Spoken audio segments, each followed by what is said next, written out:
Alright, welcome to my little level design / developer commentary video for my game proposal project, Puppyboard. Puppyboard is a 2D platformer where you play as a dog on a skateboard, and throughout the levels you're collecting bones. That's the main gist. This was inspired by kind of like classic 2D platformers, mainly being like Mario Bros, Sonic. I did some time to do some research into kind of some of the like key ideas that in particular Nintendo uses when making 2D platformer levels, and I found there was a few key things that I tried to incorporate throughout my game. So those were what they'll have a couple of ideas for a level, for example a moving platform or ice, and throughout the level they'll iterate on them to make situations increasingly difficult. So like for example there'll be bigger gaps between jumps, harder timings, increased distance between safe areas, like more enemies and obstacles as you go along, changing up the mechanics slightly, making it a bit different. So I tried to incorporate some stuff like that. And also how they tend to use coins and collectibles and power-ups is that they'll kind of place them strategically to sort of show you the correct path through a level, or to kind of lead you down certain routes, maybe riskier options, and then in these riskier routes you'll get more coins, more reward for taking like the riskier choice. So what I'll do, play through and I'll just talk about some stuff. So basically you start off in this little tutorial level. We've got a sign that says Ollie, keep moving onwards, D. So this is just setting up the story a bit. I will read them out, but just quickly, there's this figure D who's helping Ollie, trying to help him get home, and in return you're collecting his bones for you. So this is just a little tutorial level. You've just got a few bones that you can't really avoid. Trust your instincts, fetch more of these bones, I'll explain all to you in time. So yeah, fairly straightforward. I've also got these signposts that I've got kind of quick fire little tutorials like up to jump, fairly simple. Here we've got some examples of where I've kind of put the bones in just the right spot, so if you jump at kind of just the right spot you'll get all the bones. Also just for this section, the jumps don't really have consequences because it's just like a tutorial. Don't want there to be any bottomless pits, don't need to die in the tutorial, so not really any consequences for that. We'll get to that later. Also, just a quick section over here, jump mid-air for a boost, another just little tutorial for a mechanic which is the double jump, and at the end you have to use double jump to get this bone, which moves you on to the next level. So this is the first proper level. I need your help, Ollie. All these bones, they're mine. D. So D is this, it's not meant to be clear right now, but D is this mysterious figure watching over you from the side. So, I need your help, Ollie. All these bones, they're mine. So, basically, with the collectible bones, you are collecting them all for D. Here we are, just an example of some consequences for the gaps this time. Right here you've got some grass which you cannot jump if you're inside it, and it slows you down. Pretty easy to avoid. And then classic platformer fashion, we've got some bottomless pits, which if you go after the bones, you'll get the jump, but if you don't, you'll fall down and you'll respawn at the last checkpoint, which is the signs. More on the checkpoints later. So like I said, kind of been placing the bones strategically to make you take more risks, and by doing that, timing your jump just right at the very end, you'll be led to more bones and it'll just be more satisfying gameplay. Also, it's a little bit of a help because you put bones in some of these places, so if you jump where you kind of think you should go for that bone, you'll miss the grass, right? So you'll jump, once again you're leaving it a little late, but you'll get the bone. You'll make it if you time it just right. So here we've got a sign down for a checkpoint. That's another mechanic. You can place a checkpoint, place a bone, and when you die you will be transported to that checkpoint. It'll take one away from your counter and it'll disappear once you respawn. Just another little side mechanic there. So here we got an example of kind of like a branching path where you can kind of take this route, the nice and safe route, no risk of falling, but you'll only get a couple of bones. But if you want to take the more risky option, you can go down here, time a double jump just right, and you'll get more bones. So that's what I mean about kind of, you know, iterating on situations, giving the player an incentive, being bones, to go down these risky routes. More precise timing, but if you pull it off, you get more bones, more satisfying. So, just some more up here. My bones are the source of my great power. That power is almost at its end. D. So just drip feeding some story now. So originally all the story signs were in the tutorial, but I changed that after some feedback from my tutors, just because it made more sense to kind of sprinkle it out throughout the world. And that's also the reason I made the signs with the larger text, just kind of easier to read, quick fire, you can read it as you go past. But yeah, moving on. Some more kind of riskier situations with riskier timing, but if you get it right, the bones will lead you down the right. Look, the bones will lead you where you need to go. So just remember that. here's another kind of branching path where you can do your little double jump, get more bones. If not, you can go the boring way. But no one wants to do that. So a lot of this is just based on timing, really. Here we go again, some kind of difficult, slightly more difficult platforms reiterating throughout the level once again, you know. Slightly bigger gaps, slightly smaller platforms to land on. Ooh, failed there. Different situations where you're having to time your regular jump or your double jump. Then towards the end, we've got these stairs, very thin platforms, but you can get into a flow, jump at the right spot, you'll get all the bones you need.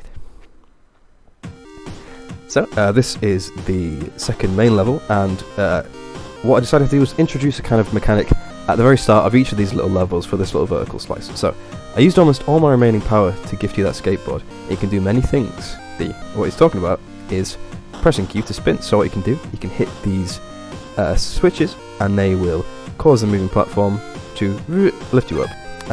And I'm also kind of making them so there's two at the very start that you can switch, and if you hit them, you'll see that for one of them you're moving it so you can jump on top of it and you can go along with it, and for another situation you might be hitting it out of the way so you can get beneath it, and if you get your timing right by hitting it at the right time, you can just get your flow in there, get all the bones, and have fun. I've also got these little sections where, once again, I'm kind of encouraging the player to go off kind of the main path, trying to entice them down there with bones leading them to places. And if they do that, they can pull off some jumps and they can get some more bones. So here we go again, kind of timing, but if you get it right, you will land on the platforms and you'll be able to jump right on the very edge and you'll get all the bones. I've included some of these things where you can jump and you'll go through all the bones in your jump arc, just to kind of show you that's where you need to be jumping, but quite often I'll leave it till the very end of the platform, so you have to time it just right, but you will get all the bones as a reward. So here we are. By collecting these bones, you are helping to restore my power. The more you collect, the more power I'll recover. Just more drip-fed story.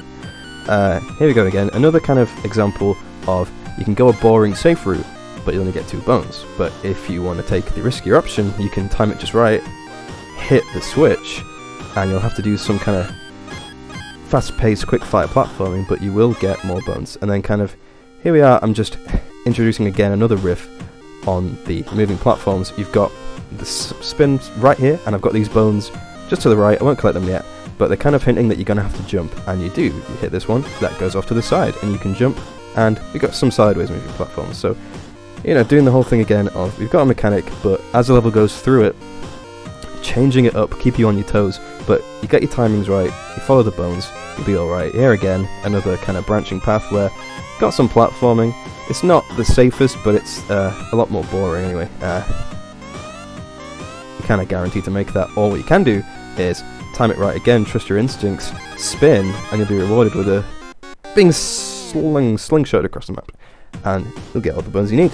So this is the kind of final main level, and introducing yet again another mechanic, this one being, as thanks for helping me, I will watch over you and guide you home. And he's telling you to double jump and something will happen. So I placed a little bone up there just to kind of further entice you that if you do a double jump, I actually messed that up, didn't I? Well done. You'll get a bone if you pull it off correctly. Blocks that you can hit out of the way, smash. I wanted there to be even more you can do with your tricks, and this also allows for some different situations where you can, for example, jump up to smash through some blocks, like so, or you can follow where the bones are leading you and do a spin, and you'll go down the bottom. So just real basic stuff at the start, no consequences for kind of messing about with it, but as we go through, we're introducing more of the past mechanics, such as basic jumping and spinning platforms, and then we're kind of making the platforming a bit more difficult. So here we've got, yet again, another example of where there is a safe route, but you will get nothing for going that way, because there's some fun to be had elsewhere. So here, I actually messed that up, because I went down there instead, but what you can do, spin, come down here, time your spin just right. You can also use a double jump, and once again we got our sideways moving platforms from before, which I've kind of included from the last level, and it will sling you across, get all your bones, nice and satisfying, and then again you're having to jump up through the bones, through the blocks, sorry, to carry on. So here we're kind of, I'm making it, incorporating basically all the past mechanics we've learned. So, you know, you're having to time your platforming just right to get onto the risky placed platforms, and if you time it right like I didn't just then, you'll be rewarded with a bone. What I will do, I want to grab that, there we are, got the bone.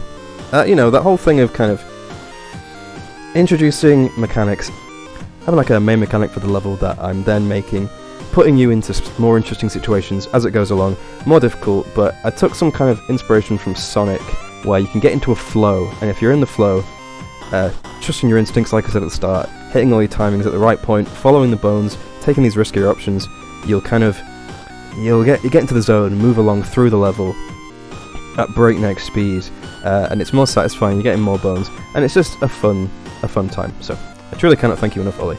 As I gain strength, I'll continue to assist you. Good luck, my young friend.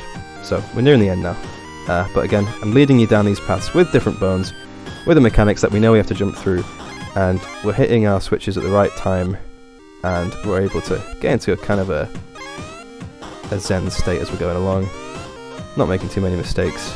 And another thing I kind of like to do, well, I tried to do anyway, was kind of have bookends towards the level. So towards the start you've got simple introduction, and towards the end that's kind of a callback. We got just a little similar things where we're just having to knock down some platforms, a nice satisfying time with all the physics, and we'll take to the end of our level.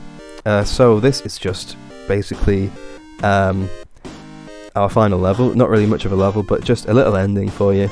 Ollie, it's been a long day, you can rest up ahead, sleep well my young friend. We still have a long way to go, so introducing, a bit of a hint as to might be more to come, but not for this little playthrough, unfortunately.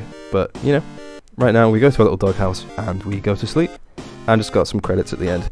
So yeah, I hope I've communicated well enough my kind of intentions with this game. Just wanting to make a fun, quite fast-paced game, taking inspiration from like classic 2D platformers, trying to use a lot of similar techniques as to what I found kind of in my research that the kind of big publishers use to make for like a fun experience. And I'll just kind of go over them again, what I try to do, have a level, you've got a couple of main ideas, those for each of my levels respectively just being, you're jumping, you're moving platforms, and the blocks that you can hit out of the way, then iterating on them throughout, so introducing bigger jumps, introducing the platforms that move left to right instead of up and down, and just with the blocks, placing them in kind of more crafty situations, so you're having to time your jumps right, also along some small platforms that you've got more chance of falling down, making sure you do your spin at the right time, then you double jump at the right time to get the bones, and moving along, but all in kind of an effort to make it so by placing the bones to lead you down a certain path, you can get yourself into a flow, you're going faster, and then eventually, you're going to kind of starting off quite basic, but eventually, because you're in your flow state, you can get through these kind of more difficult platforming challenges as long as you're focused with ease, really, and kind of just have a nice, satisfying experience. So, thank you very much for watching.